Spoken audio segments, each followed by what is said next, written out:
Hello, and welcome to another episode from the Legendarium Green Team.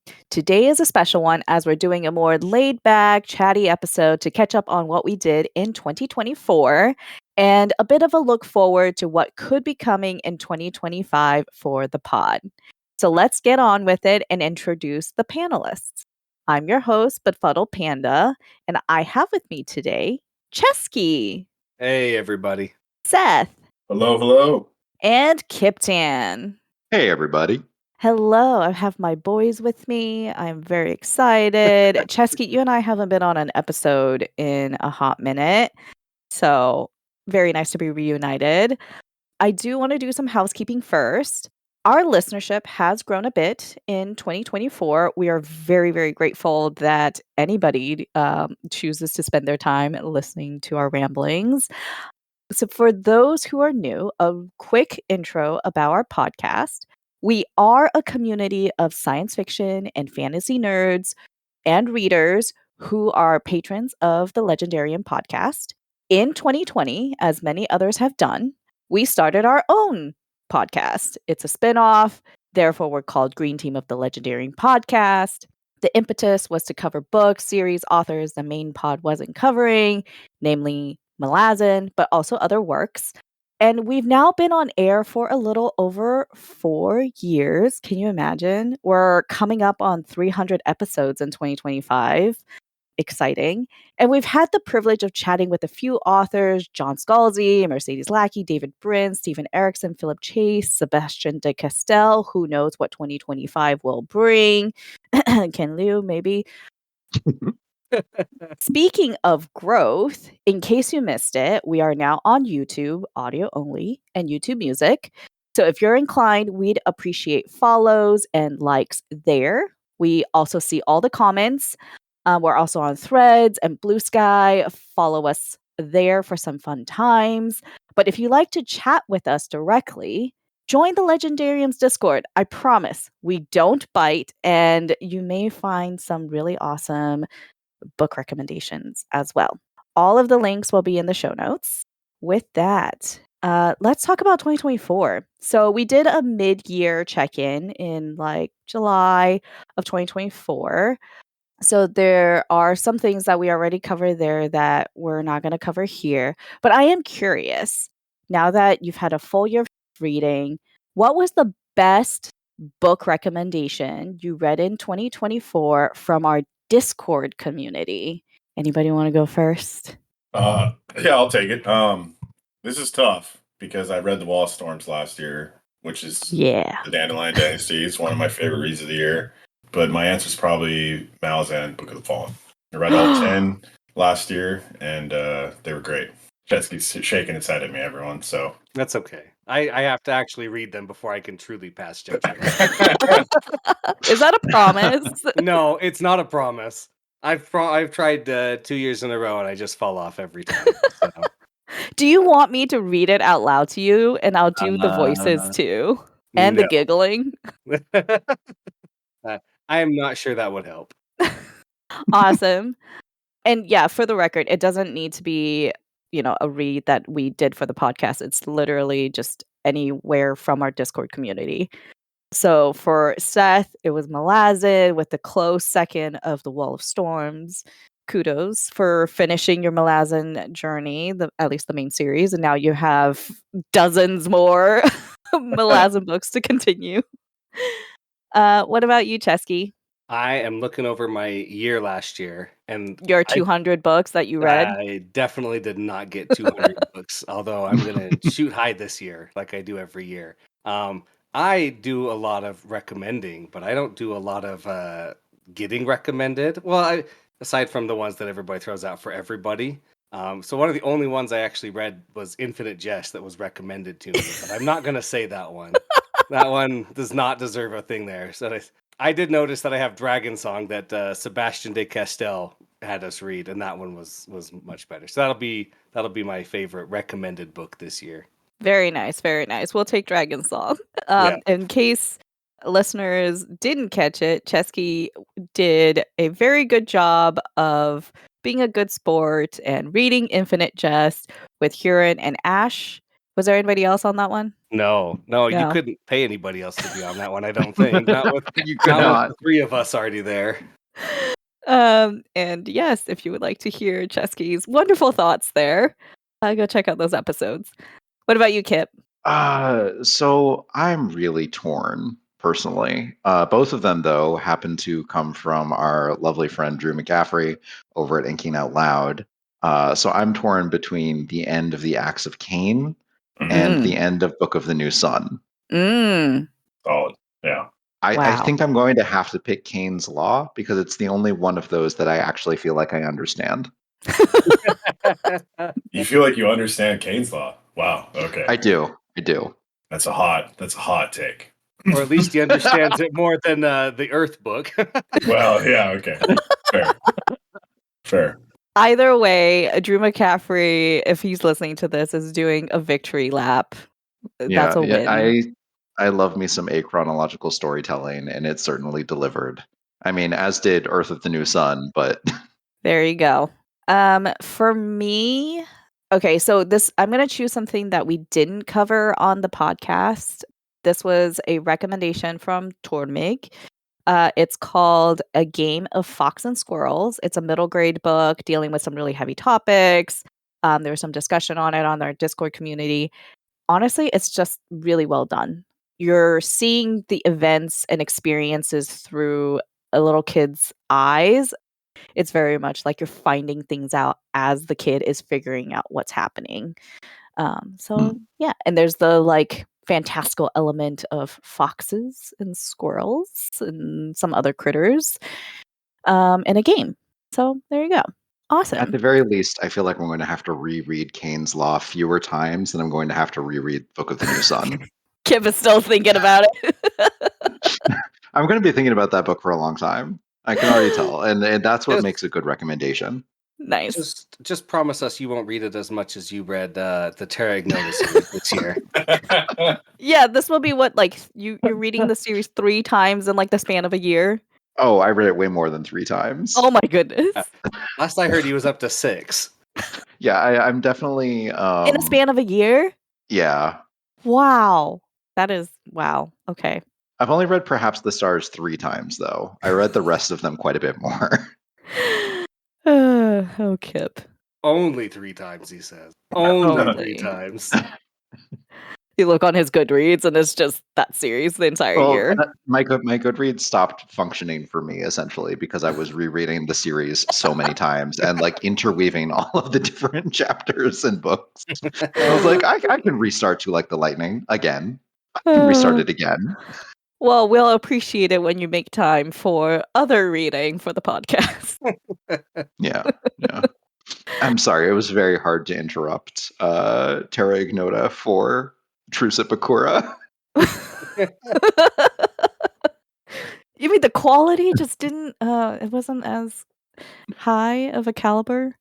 There was some good bits in there, but most of them were about making fun of the book. Yeah. It's historic, at least. That book is historic.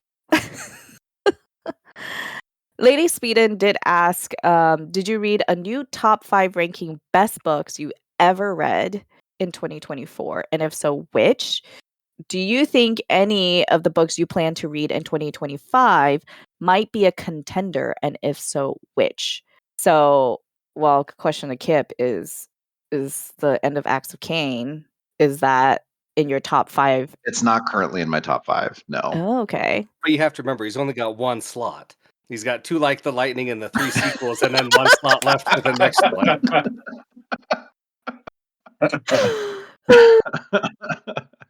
Look, Perhaps the Stars might be in my top 5, but that's not a new read for you in like 2024. No, it's not. Yeah. Okay, so no reads in 2024 making it in your top 5 at best books. I didn't happen to read Hyperion this year, so no. What a book. Very nice. We also have episodes for that too. What about you, Cesky? No, none of the books I read this year cracked the top 5. There's some really good ones, but just not top 5 of all time. Like Win and Truth didn't make it to top 5. No, it was really good, but it's not quite the top of the top. Maybe book 10 will get there, and that will be the top of the top. We'll see. I see doubt, but that's fine. I understand. It's hard to have faith when you guys are struggling like you are, so. I haven't even started. What about you, Seth?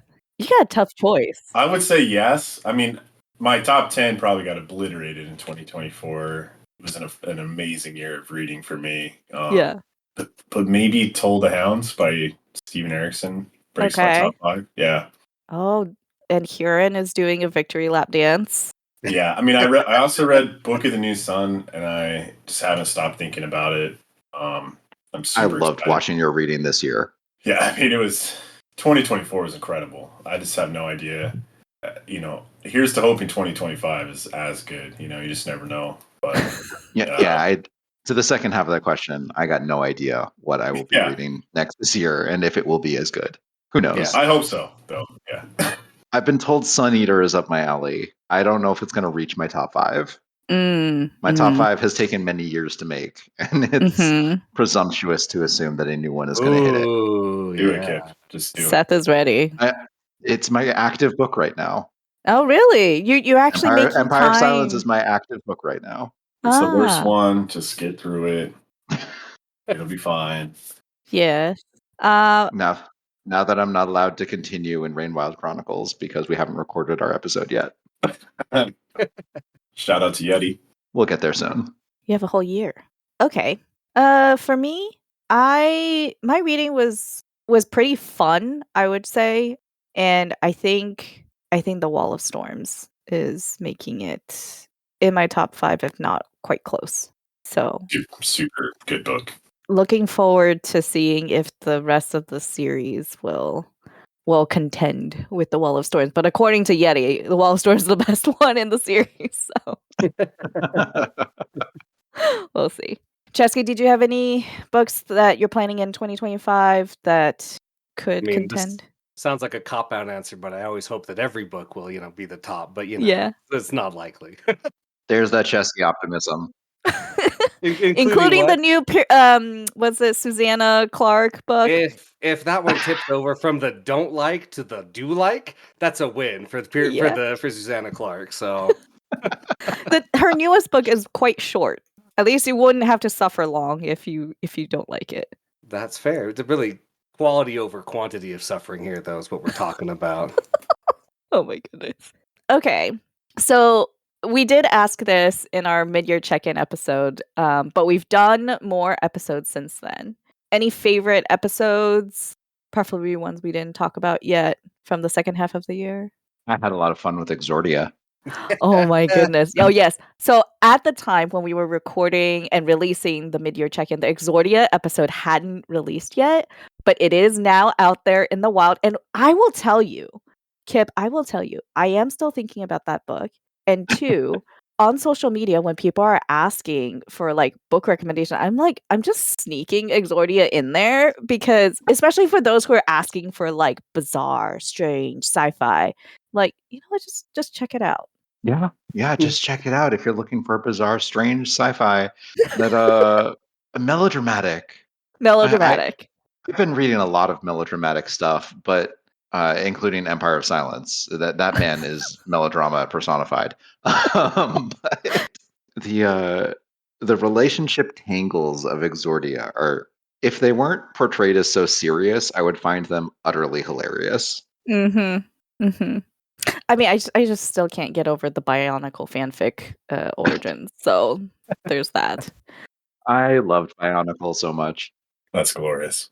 As we found out in that episode, which I still can't get over how accurate you were in describing Bionicle and how it aligns with the book. What about you, Seth?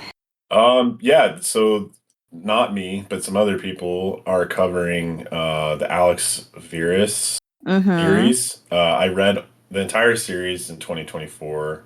I think it's fantastic. Everyone should read it. And it's been awesome to have some episodes on it, and I'm excited that they're kind of chugging along. And that series gets so good and is so underhyped and appreciated, I think, in the kind of urban fantasy setting community. Not trying to say it's better than Dresden Files, but I mean, it is. So Shots fired. I think it could replace Dungeon Crawler Carl for me this year. Yeah. I just thought it was really as a good. series that I just ripped through. Yeah. Very nice. Seth, I need you, if you don't have a Goodreads, like you need to start one and just put in all the books that you read in 2024 and the like little collage that it gives you. You just need to like print it out and frame it because that might just be the best reading year of your life. It was. We are actually friends on Goodreads. Oh wow. Okay, I'm sorry. Yeah. Your Goodreads is like frighteningly organized. There's so many shelves, and I bring a lot more chaotic, kind of like Adam Sandler type energy to my Goodreads. High five, Seth. Yeah, and so no, 2024 was amazing year. Truly, I can't. My son was born. It was a great reading year. Such a I'm actually sad it's gone, but yeah, Alex Verus is awesome. We do have, I think, 5 books worth of episodes out on that now. 6. So we've got 6 now. Yeah. Which is awesome because, I started that series as like a palate cleanser kind of read. And then next thing I knew, I was reading like 6 of them back to back to back to back. Like, I mean, it sneaks up on you. You get so sucked in. Nice. Well, it's nice. They're all about 250 pages. So they're not even like a huge time commitment to get through. That might have been a rec from you that got me into that. It was either you or Rabbit or someone. Yeah. I wrecked it on the very first episode of Green. Oh, it's so good. Yeah. Anyway. That episode does quite a bit of work.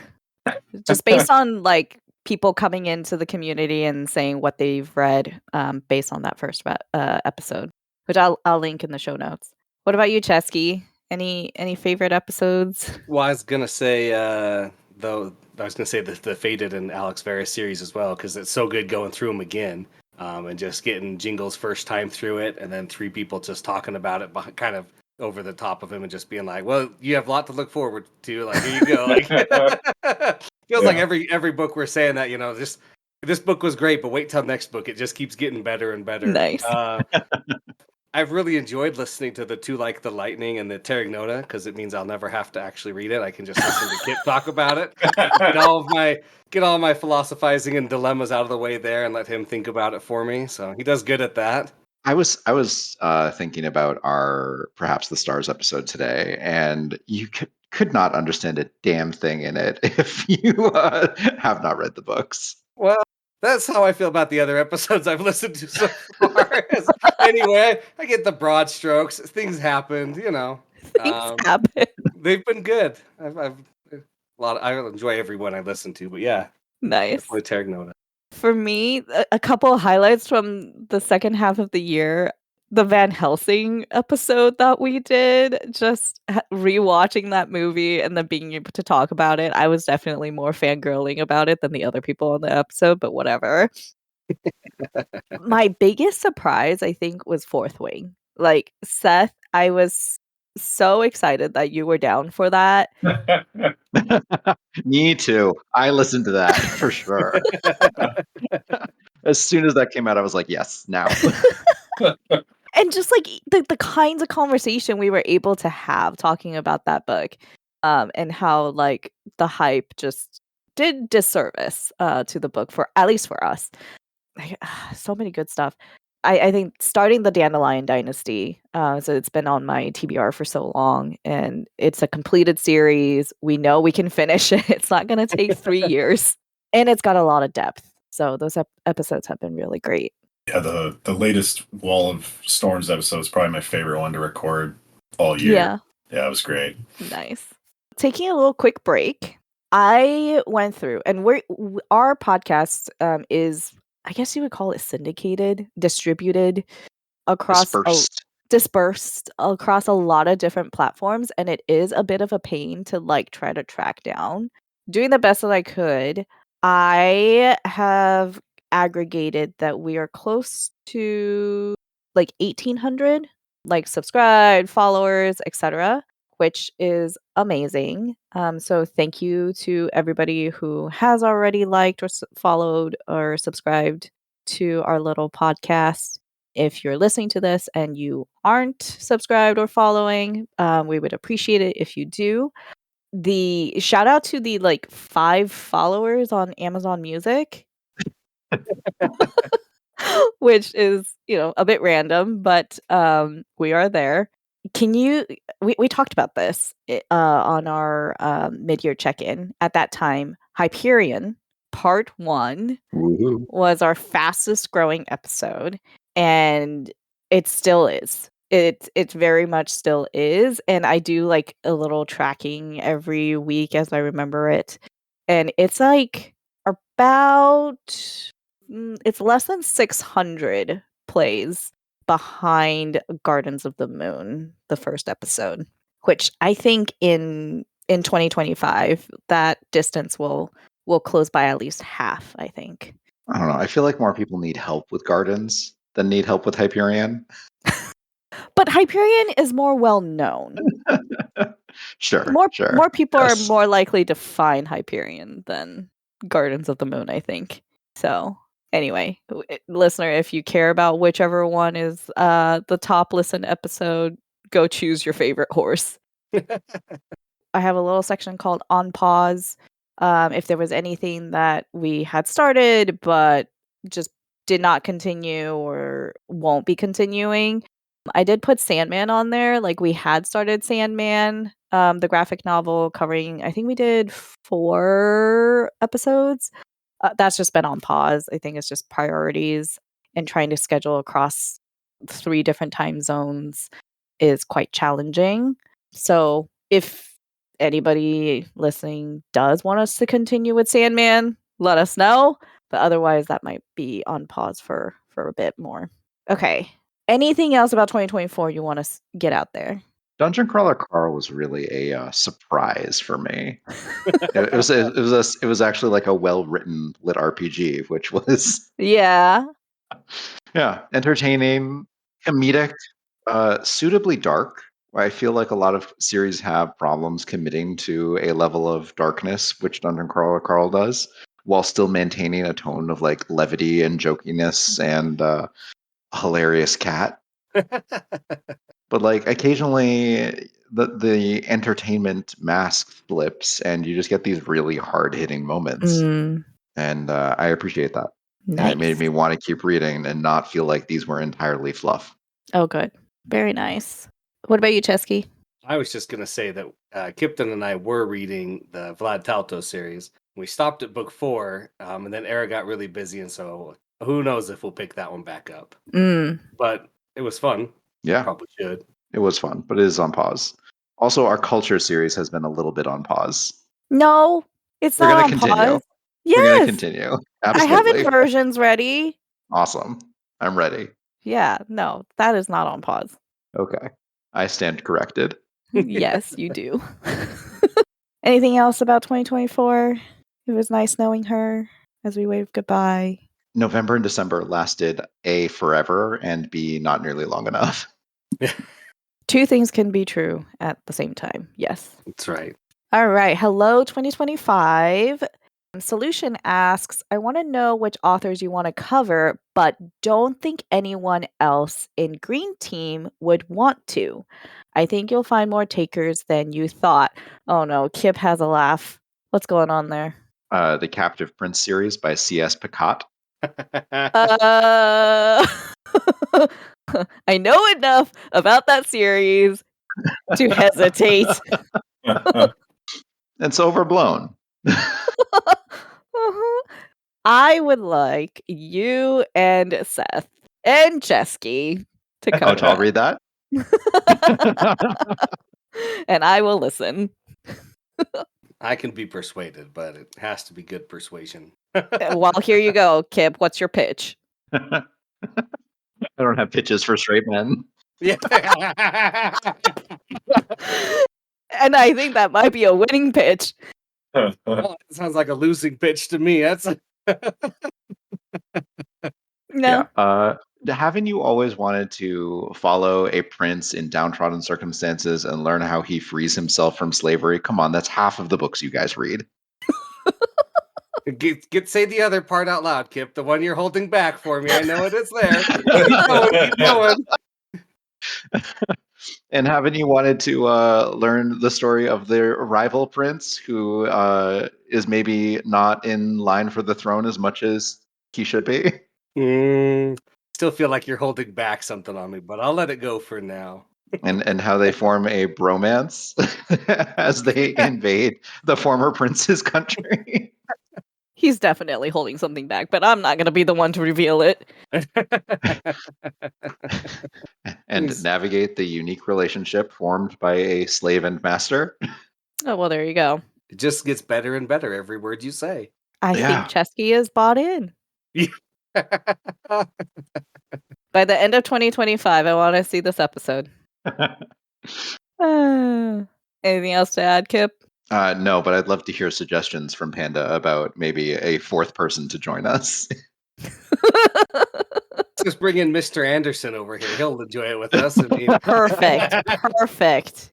Has he forgiven you for Exordia? He hasn't read it. Oh, okay. Which one did we cover with him that he was not a fan of? I'm blanking. Was it the Battle of the Linguist Mage? I think it was. No. Yes. That was not this year. That was not this past was year. It the, the question remains, has he recovered? The Zaddy episode, yes. Oh, the Zaddy episode. You know, his mom listens to this podcast sometimes. You know, my grandmother does. Anyway, moving on. What about Cesky? Any authors that you would love to cover, but don't think you would get many takers? Oh, I don't know if it's tough to say about the non-takers, but authors I'd love to cover would be Alona Andrews. It's a husband and wife couple. Mm-hmm. They write fantasy. They write some romance fantasy. They're very good at it, and Kip's giving me the stare, but he's just double standard. Here. It's not a double standard. I'm not recommending this to you. I'm putting this out there for everybody else. I've read books from you that you've recommended to me specifically for that, and it is not a good one that you recommended. Brian McClellan, Myra Grant, and Rachel Aaron. So kind of my three that I want to start pushing out a little bit more. Sign me up for Myra Grant. Yeah. We talked about this years ago, I think. We just never really committed. Yeah, I just got to push it a little harder, I think. Yeah. Then we'll go forward. So, all right. Beer Cuts Through Water is amazing, and I will not hear slander. There's no slander there. Okay. What about you, Seth? The problem is I feel like everyone in our Discord is pretty much down for all the stuff. Like, Cesky just read Infinite Jest last year. You know? True. Please. We have a buddy read. That's Cesky. Cesky will read anything. Well, we have a buddy read right now going on of the Brothers Karamazov from Dostoevsky. Like, we're all over the place. True. I think I would like to cover Jay Kristoff, though. Mm-hmm. I really enjoyed his Empire of the Vampire books quite a bit. I reread the first one last year and then read the second one, which came out. And then the third one comes out this year, 2025, the final one in that trilogy. So I'm hyped about it. And that part of our Discord is very quiet, which makes me very sad. Well, maybe in our next section, we can talk about what we're actually going to commit to. I don't know. I don't feel like I know enough. Well, it's not really like authors, I guess. It's more like types of books. And I have been trying to increase more non-male listenership of our little pod. If you're not male and you're listening, let us know what would entice you or your friends to listen to our podcast. Just gonna point at my list of recommendations here. Those are all 3 women authors that I just said. That is true. That is true. Okay, I don't have a good answer for this one. Okay, so Lady Sweden says, when the main crew comes back from hiatus, which they have been for a while, and we do miss them, what is your one book you hope they will cover or author shelf you hope for? Hyperion. Yeah? You want them to cover Hyperion? I do. I want them to cover Hyperion. It's kind of surprising that they haven't already. There's a million good books they haven't covered. Yeah, that's true. And I'm just going to say it out there because somebody else is probably going to say it, not necessarily in this crew, Malazan. Okay, cool. That's out of the way. It's likely not going to happen. Can we But- have like negative votes against this as well? Like, what else? I mean, I hope they finish Stormlight. I know they did all the way through Rhythm Yeah. of War. So yeah. It's true. Craig is probably plotting out that episode or series of episodes. If they manage to avoid reading the Stormlight archive, they have more willpower than I do. Well, Craig is a gamma reader. I think that's what he is for Sanderson. So I don't know. Yeah. He probably has already read it a couple times Yeah, I would be very surprised if most of the main crew did not read Wind and Truth. already. Yeah. Or at the very least have it staring at them from their like bed self. Yeah. I would love for Craig to do an author shelf with Ken Liu. oh man. I would love Yeah. for that to happen. So Little Red, if you're listening, get cracking.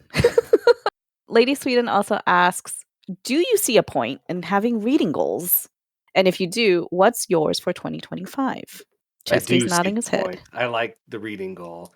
I rarely achieve my reading goal, but I like having a goal that I can say, this is where you're at. I mean, it makes me feel bad sometimes when I'm like, you're 57 books behind. But like, that's okay because it just tries to motivate me. And then, it helps me. I think it helps me. I like setting a goal. I like tracking all the stats and the data and everything. So I set a yearly 100 goal. Okay.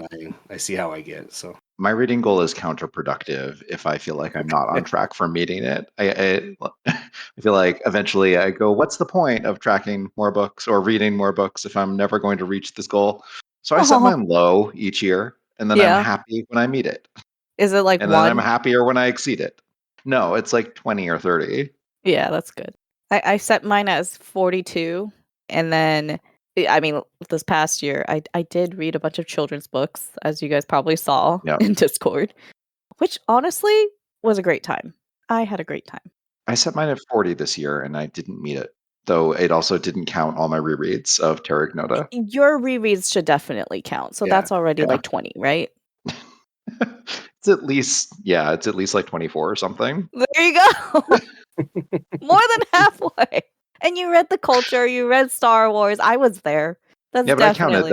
I counted those. Okay. I just couldn't keep track of all the different instances of To Like the Lightning I had open. Oh my God. I had the normal audiobook, I had the graphic audiobook, I had the physical copy, and I had my ebook. It was just too much to keep track of on Goodreads. They don't let you do that. They don't. Innovate, Goodreads. Innovate. We know you're listening. Innovate. Seriously. Yeah. Come on. I wonder if Storygraph does. That'd be something to check out. What about you, Seth? Yeah, I like tracking the data. I think this year I'm doing something different. So instead of setting a number, I have let's be conservative here, 50 something books sitting around my place that I own but have not read because I have a problem. And my goal you don't have bookshelves yet, though. I have lots of bookshelves, they're just not in picture. Yeah, but you don't have a whole bookshelf of things you've bought but not read. Yeah, well... Are you trying to say something, Kip? I'm not calling out any specific Scandinavian Discord user at all. No. Yeah, my goal this year is just to get that number way down. I bought those books for a reason. They seemed interesting. Bought them. Yeah. So yeah, awesome. I'll feel good just accomplishing that. And if however many I knock out. Nice. Alrighty. Lady Sweden also asks, when will we get more Wheel of Tangents from Green Team? It's been a while since we've done one. So we have too many books. We've been prioritizing reading and discussing what we're reading. But yeah, I think it'll be nice to maybe do one every 3-4 months or something. Or maybe 2 a year. Which, by the way, another reason to join the Discord is because we do ask for questions, topics, suggestions in Discord when we do those kinds of episodes, when we do book episodes. We also ask for questions and topics there too. So this episode counts as half of one. Sure. There were a lot of tangential questions asked about us. So. Okay, you want a really tangential question? There is one from Solution. The fantasy weapon one? Yes. If you could wield any one fantasy weapon and keep it, but you have to survive 1 year in the world of Malazan, which weapon do you pick? And Cesky, I know you haven't read Malazan yet, but just think like really chaotic, dark. It's really it's a scary. sucky place to live. Very confusing. I might fall into holes and not know it yet. I mean, creepy dolls that animate. I got it. I've pictured the world. Yeah, I've got 3 answers, but they're from the same series. But I haven't decided yet which one. So okay, just give it to yourself. It's from Fred Saberhagen's the sword books, his sword books. I don't remember the actual name of his series, but there's the Mind Sword, the Doom Giver, and the Wound Healer. Ooh. So if you've ever read Fred Saberhagen's Book of Swords, the basic plot is a blacksmith made like 8 swords or 8 or 9. There's a bunch of swords, and they all do one specific thing. And the reason he made them was to like give the gods entertainment. But he tricked the gods, and he made them way more powerful than anybody was expecting. So like Town Saver is a sword that will enable you to defend a town against anything. The only downside is the sword doesn't care if you survive. The sword only cares about killing everybody else. Oh, okay. So like, so Town Saver acts like a magical chainsaw that runs around and kills everybody and protects the town. It just drags you along with it, and it doesn't care if you get stabbed, right? Oh, I see. So the Mind Sword deflects all magic or regular attacks. Okay. The Doom Giver does something else, and then the Wound Healer can heal any wound it heals anybody you cut with it. So I figure with any one of those 3, I could reasonably be safe. Oh, sorry, the Mind Sword hides you, so I could hide, because that would be my first option in Malazan. That is the correct option. I actually was thinking like the invisibility cloak. Invisibility cloak's not good enough for Malazan. Invisibility cloak is not a weapon. That is a cloak. That's okay, fine, armor category. Fair. So I thought about that one. I was prepared. Those are really good. I think of like I'm just gonna piggyback off of yours. If of all the ones that you said, I think I would choose the healing sword. Yeah, that's great. Yeah, Wound Healer is a great one. Yeah, I don't know. Not defensive enough. Only physical wounds? Can it heal non-physical wounds? Says it heals everything but death. Oh. So okay, I'll take it as you will. Yeah, I'll take it. Can you imagine hope no one learns you have it? Icarium with a wound healer or Karsa with a wound healer? Like how different the series would be. Anyway. Yeah. Very tough sword to kill somebody with. Daddy Rake. Steven Erickson, please write this alternative version. Thank you. Just go write some fanfic of your own series, please. What about you, Seth? I had 2 answers. One was like kind of ridiculous because Malazan's pretty magic heavy, but I count Star Wars as fantasy, so I'm going to say a lightsaber. The other is probably my more serious pick, and that is a Fate Weaver from the Alex Verus universe. That's a good one. Now, are you taking it from book 1 or from book 12? Well, 12, probably. Yeah. If you know, you know. If you know, you know. I do not know, but I can guess. If you don't know, then that was probably a spoiler, but it's fine. It's not that big of a spoiler. Okay. All right, Kip. I'm going to take the Hogyoku from the Bleach universe, the distortion orb. Yes. What? Bleach reference. Let's go.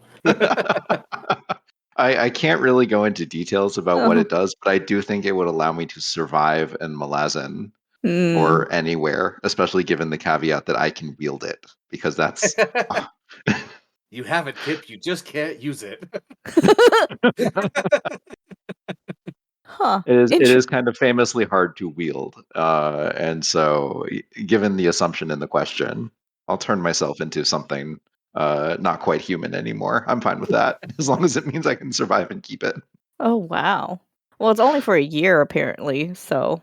Look, surviving a week in Malazan is not an easy task, especially if you have some amazing fantasy weapon. Someone's going to find out, someone's going to want it, and they're going to try and kill you. That is true. So I'm going to take that thing and I'm going to implant it in my chest, and I'll be fine. Okay, on a more serious note, Solution asks, less of a question for the episode, more towards GT as a whole. do any of you have an episode idea of a new format? So we've got things like Wheel of Tangents, we've got our Mount Rushmore, which is like a ranking episode, ranking format, draft episode. Any ideas of something new and different? I want a gambling episode where we bet our TBR. How? It's a quiz format, and then whoever loses has to read something that the winner tells them to. Okay. I That's can get behind that. I thought you were going to say your TBR is your chips, and I was like, I can go all in. I'm going to watch this game. 4,000. Yeah, I'm curious about the quiz, though. Well, we'll come back to that at a later date. Jeopardy! That would we did talk about that at one point. Maybe we can revisit that. Cesky, Seth, any ideas? I don't know if I have any new ideas, but I do. I listened to randomly the other day, like the 2017 fantasy draft that like Yeti Beats and some other folks did. Yeah. And that was a ton of fun to listen to. It was like books essentially that were published in that year, and they did a draft. I love that. I love that episode. Yeah, and I won. We need more of that. That was a lot of fun. Right. I was laughing. It was lighthearted, and there was apparently like some really good books that came out that year. Yeah, because that draft was stacked. So more draft. I like that format. Shout out to Yeti Beats for bringing that to the pod. Well, I did propose one in Discord earlier today, which is take however many most popular SFF titles, and for the panelists that are involved, we basically guess who hasn't read which titles. Oh, we did have a suggestion also in Green Team Planning. Oh, you're going to talk about that one? I was gonna bring it up. Yeah, I thought of I listened to a different one. They do a realer fanfic, and it kind of inspired me just to be more like, is this a real book that actually got published, or a fake book that somebody either created or AI wrote for us? And you guess and quiz each other to see if you can figure it out. That could be the quiz, and then the punishment would be the loser has to read the winner's, TBR pick. There you go. Yeah, I like that idea. One of these really, really out there books, because there's some. I'm going to give you three options for this is perhaps the stars. No, this is perhaps the stars. No, this is perhaps the stars. Oh, no. Don't worry, Kip. I'll win, and I won't read it. There you go. I did also we had reading 1-star and 5-star reviews. Was it? Guess 1-star reviews. Kip, guess you brought the book that from one. 1-star reviews. Yeah, I love that one. We should do more of those. And then a silly question from, well, maybe it's not a silly question. Sorry, I'm being judgmental here. Ian asks, which month in 2025 do you think Winds of Winter will be released? The 13th. Hey, Kip, I was thinking along the same lines of you. I put Gallowary 72nd. The month I get married? I don't know. Yeah. There you have it. Getting married this year. You heard it here first. Apparently. A few things that we know for sure we will be continuing is we're going to finish the Terra Ignota series. We are. We're almost done. We're waiting for the episodes, Kip. Yeah. As we've noted, we are continuing with the culture. We've got Inversions and then Look to Windward up next. We've got more Star Wars, which we've been planning. The next episode will be The Revenge of the Sith, reading the novelization, watching the movie. We're going to make watching the movie a server event. So if you want to participate, come join us on Discord. We're still reading through the Malazan universe. We read a lot of the Bacalane and Corbett Broach novellas in 2024, and then in 2025 starting some of the Esselmont books, which will be fun. What else? What can we commit to? Because in our mid-year check-in, we talked about the Dark Tower, the Vorkosigan saga, Tortall, for sure. Continuing with Rainwild's the Realm of the Elderlings. We're finishing Alex Verus. Yep. What else? Dandelion Dynasty. We're gonna finish the Dandelion. How could I forget? We're gonna finish Dandelion. But any new things we want to commit to? I know Ash and Kieran have some plans after Terra Ignota, but I'm forgetting what they are. I know there's Janny Warts' Oh, Wars of Light and Shadow. That's what War we're of Light and Shadow. Yeah. That's been on the list. I know a bunch of us are starting the Dark Tower in the spring. I feel like several people have reached out with interest about doing episodes on those. So as long as they're still interested, I think that is a commit. Fine. Dark Tower is happening. There you go. There you go. Not till probably the middle of the year, probably. But okay, yeah, it'll come. Kip.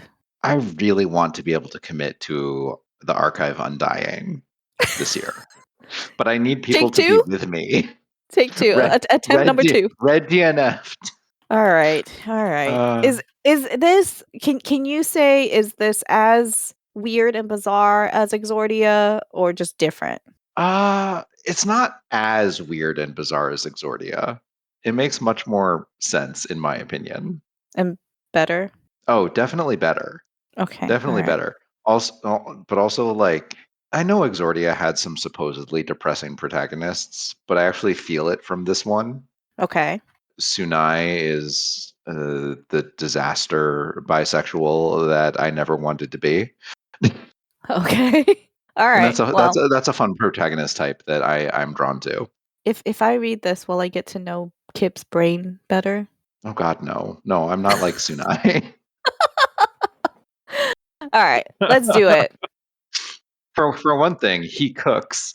You cook? Well, you bake. I bake. I'm sorry, it's a very different thing. Yes. We should do Iron Flame and Onyx Storm. Okay. So, yes, we are going to continue with the Fourth Wing, the Empyrean series. And Kip, let's do it. Let's do Archive Undying. Awesome. I don't know if I'm going to regret it, but then we'll have Kip have spoken. Yeah. Do you think I'll regret it? No, I don't think you'll regret it. Okay, cool. Anything else we want to just commit to on air? I think, Kip, perhaps 2025 could be the year that we commit to the Vorkosigan saga. Oh, boy. Come on. That would be something. I'm in. First one. I'm so in. But and how many years do you think it'll take us? At least 2. At least 2 years. I think it's going to take 5 years. Lady Sweden and Colonel Rabbit. First time I read it, it took me 6 weeks. 6 weeks? Are there like 24, however many books? No, there's only like 15 or something. Oh, only 15. Okay. They're not. I mean, Shards of Honor, the first one, was not long at all, though. Okay. No, Shards of Honor and Barrier are collected in omnibus, so they can't be long. All right. Okay. I revised to 3 years. Yeah, they're not long books, and they're fast paced. And when you start reading them, you don't want to stop, except for some of the torture scenes, and then maybe you're like, I need to put this down for a second. Okay. So, Seth, does this mean you're like in for? I don't know if I can commit to Vorkosigan, but Lady Sweden and Colonel Rabbit might pass away with joy if. Well, we're gonna have to bring on Little Red for sure. Or Little Red. Oh yeah, because we have to get to a civil campaign, and to get to a civil campaign, you need like 10 books before it. Yeah. And in my opinion, that is the peak of the series. That is the best book in the series for sure. In my opinion. I'm putting it down as committed. It is the Avengers Endgame of the Vorkosigan series. All right, sold. What are you committing to, Cesky? Well, apparently Kipton's trying to commit me to all sorts of things over here, So we'll see which one of them stick. I have no idea. I will go as the wind blows me when recording episodes with people. Usually it just takes a firm ask and a you will enjoy this, or you will suffer through it for the greater good of art. We do love your rants. I'm sorry. I am still reeling from a comment that we got on one of the Jonathan Strange and Mr. Norrell episodes, which is like, who is this guy? Get him off. Get him off the episode. That's like when they asked for Stephanie to be off the Expanse episodes. It's all good fun. It's gotta have every kind of taste in the story there, right? Everybody's got to experience it. Yes. People like me, now you know. You won't like that book. Don't try it. We needed one of those in the Book of the New Sun episodes. Oh, no, you couldn't have gotten me. Well, you maybe could have, but it would have been really difficult to actually get me on that one. Because I knew. I'm afraid that we came off as just loving the series way too much, but it's fine. Getting close to the end, Tormig had a few questions for us. Can the pod see any trends emerging based on the new books from 2024? Lower reading comprehension. Oh. Yeah. Gibson. I was going to say, I think that we will see more progression fantasy become more mainstream. I think with Dungeon Crawler Carl. No, Kip, that's your series that you're supposed to write now is Dungeon Dragon Carl. Then you have some fanfic to go with it here for us. I don't know. Cedric comes over into the dungeon. That's And he good. brawls. Mostly because I just found out that David Deglish, who's already more of a mainstream author, has a new progression fantasy book that's going to come out this month. So I do think that we're going to see more of that kind. I mean, romantasy is still going to go pretty strong, I think. That wave hasn't passed. Maybe we'll see some revival of dystopian. Did that ever go away? Does that ever go away? There's like peaks and valleys. Like, right now it's very much romantasy. But I think dystopian, like, maybe it won't necessarily get to the height that like Hunger Games and Divergent was. But I think we'll see a bit of a blip. Okay. Then coming back into the mainstream, I'm going to predict that furries come back in, or at the very least. Okay, well, that was Tormig's other question. Any predictions? Animal romance. Where sci-fi and fantasy genres are heading, and apparently Kip thinks furries. All right. Any reasoning? Well, I think it's been a while since Twilight. Oh dear. You're not wrong. The Sarah J. Maas crowd is open to it, and the Omegaverse keeps rising in popularity, and these things are all going to combine. Now, Kip, I think you did find a line there. I won't record about the Omegaverse with you. I'm sorry. Keep it on the safe side of the line over here, and we'll talk. I am on record on our tropes episode saying I cannot Omegaverse. No, just absolutely not. I'll say I think Cozy's going to keep going, but slowly start to taper off this year, maybe next. I don't see it like valleying, but like I definitely think Cozy's close to its peak, if not already at its peak. I think you might be right. I think they might start demanding quality from Cozy, or at least I hope they do. Dang, shots fired. Wow. Captain, like, blows to my heart here. Like, just because it doesn't have like world-ending philosophy like the lightning doesn't mean it's bad. Chesky, I've heard that Malazan is the ultimate cozy fantasy read. Oh god. I've heard, really. From the 100 pages I've read, it really doesn't seem like that now, does it? You just have to give them time to get cozy. Oh, that's the secret, is it? That's right. You can't appreciate the cozy if there's not some initial conflict. There are candles involved. It's true. And lots of card playing. People play cards. You know what? Like tarot dogs. Something you guys not are making me feel Mahjong. so cozy right here. I don't even have to read the books anymore. I feel so cozy. and there's sisters. Inner Redditor there for a second. No, you're fine. I appreciate the push. I'm not gonna lie. Well, I will lie. I sometimes appreciate the push, not always. No, it's really a tale about sisters reconnecting after a time apart. I really remember those themes coming really straightforward in the beginning of the book. Yeah, really. Yeah, you had to go further. Yeah. Come on, the book starts off with a candle maker. True. I don't remember that, Kip. It's been a while. Like, I mean, sounds like it's time to reread. Sorry. Just like every Hallmark movie. No. Like every Hallmark movie. Any other predictions about the SFF genre, where it's heading? I just No hope idea. that it's getting away from romantasy a little bit. Don't light me on fire, internet, but There are plenty of non-romantasy SFF books getting published. I think there is plenty. Hard sci-fi is dead. Hard sci-fi is dead? Hard sci-fi is dead. It definitely Why? feels like it's the age of space opera right now. Yeah. Yep. I don't think so. I see that. I don't think it's dead. Well, there's a couple stragglers. No genre is ever truly dead, but it's definitely not nearly as large a genre as it used to be. That's true. That may be true. There's now cozy sci-fi. Yeah, there is. Where they got to tell us, oh, this is how we can be friends, even though we're different species. I think I'm gonna start just recommending like Chuck Tingle books as cozy fantasy. Just generic Chuck Tingle recommendations. He writes novels now. That's exactly. He does. Yeah.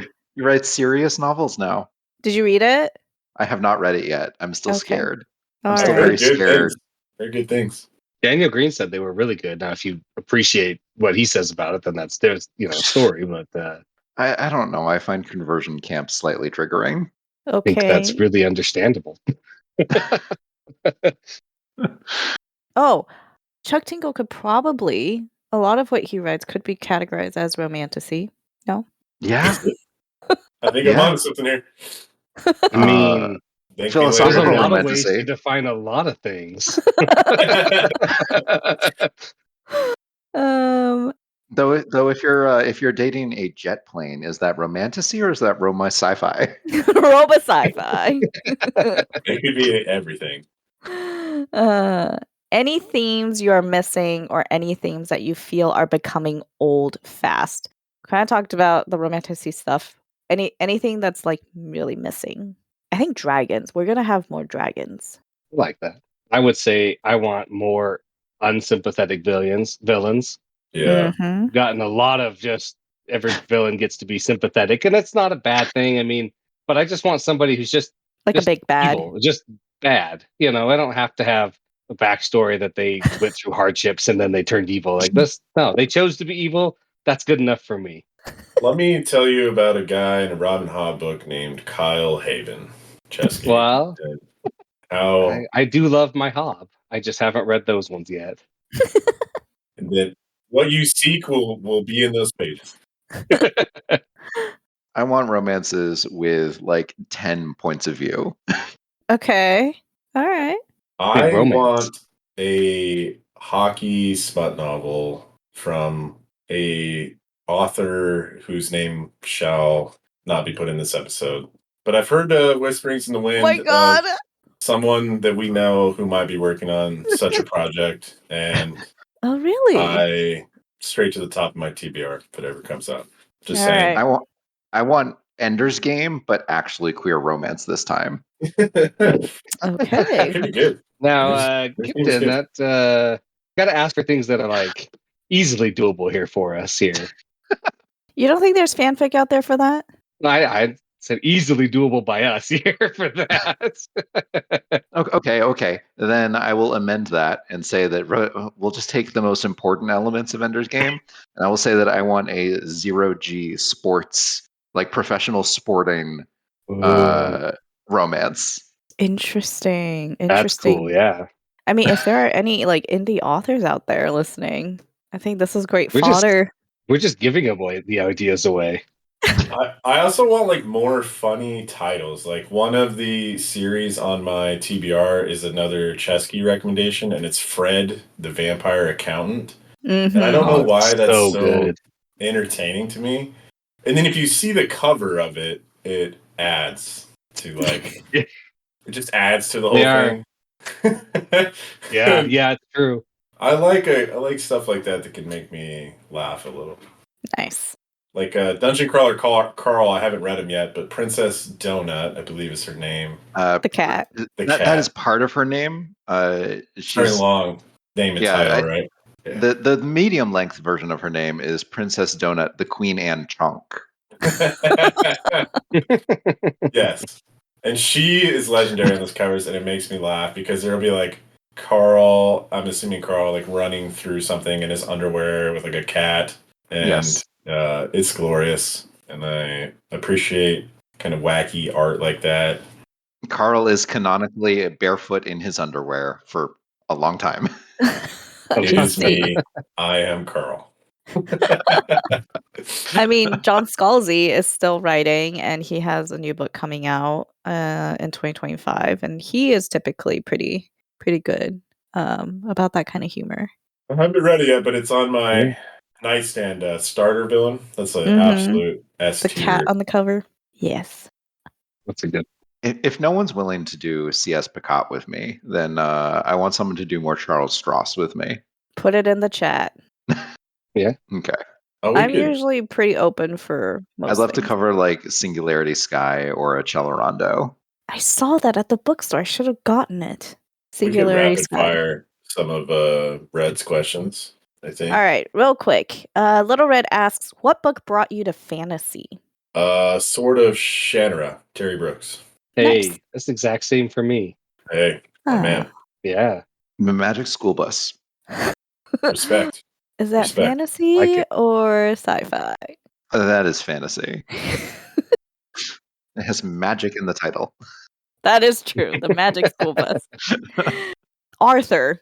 No, I'm just kidding. Ella Enchanted. I'll just say Ella Enchanted. Little Red Book says, do you prefer sci-fi or fantasy? Fantasy. Depends all what the I way. want. Yeah, I would say fantasy right now, but one of my big goals with 2025 is to read a lot of science fiction. So, Okay. good change. Nice. Kip, what'd you say? Fantasy if I want to feel good. Science fiction if I want to think good.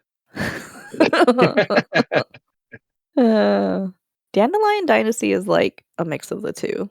So, Feel good? well, it's sci-fi and fantasy. Oh, okay. Yeah, okay. Chesky? Oh, I'm fantasy all the way. Fantasy all the Yeah. way. I'll read sci-fi and I enjoy it, but I much prefer my fantasy to everything else. I'm 50-50, honestly. I like them both equally. The last question from Little Red. Which book makes you cry and which makes you laugh the most? Ooh. I mean, that's a tough one. This year was certainly Seven Surrenders making me cry the most. Well, there you go. Probably, oh man, Toll the Hounds or maybe Deadhouse Gates. Deadhouse Gates probably made me cry the most. That was brutal. And then pretty much every Hobbit book I've ever read has made me cry at some point. So yeah, I gotta go with Seth on that one. You gotta go for Robin Hobb for crying. The I laugh at a Farseer lot of books, trilogy. so Gotcha. yeah, I don't know if I'm just like a curmudgeon, but I don't laugh a lot while reading, or just in general. Maybe I just don't have a sense of humor. So I laughed pretty hard at Dungeon Crawler Carl this year. I think that's a series that probably could make me laugh, and I'm excited. Lies of Loch Lamora, I kind of remember making me laugh, like a lot of witty dialogue. Nice. Or at least appreciating that kind of gallows humor a little. Yeah, I haven't really cried reading books in a long time. I haven't really cried much in a long time. I think that's more a me problem. I teared up on book 7 of Dungeon Crawler Carl, I will say. Oh. Wow. There you go. We can go sit in a rainy Seattle park together, Panda, and read Robin Hobb. And you can just let it out. You know, You can just Sounds cry. good. just let it out. The rain. I'm so sad I didn't get an invite here. Yeah. Fly on over. Yeah, I don't have a good answer for this one. So I'll give you a good book to laugh at. It's Eye of Argon by Jim Tice. Or will I cry? No, I recommended that to one of my cousins at Christmas this year. And yes, he asked what the wackiest book I have in my library was, and I was like, Eye of Argon. Yeah. All right. I mean, it's short, so maybe I'll give it a try. Wackiest. Any last comments? It was a pleasure seeing all of you and your reading activity this year. Absolutely. Yeah, same. More to come in 2025. All right. That about wraps up our wrap up episode. Thank you, all our listeners, old, new. Maybe you're not convinced that you should listen to our podcast, but thinking about it, we would love to have you. If you want to chat with us, again, our Discord link is in the show notes, or follow us on social media, or YouTube, or Spotify, Apple, wherever you get your podcast, and give us a like or review. We'd appreciate it. And with that, thank you, Kip, Cesky, and Seth. I'm BefuddledPanda. Until next time, goodbye. Next time. Bye. Bye. See you later.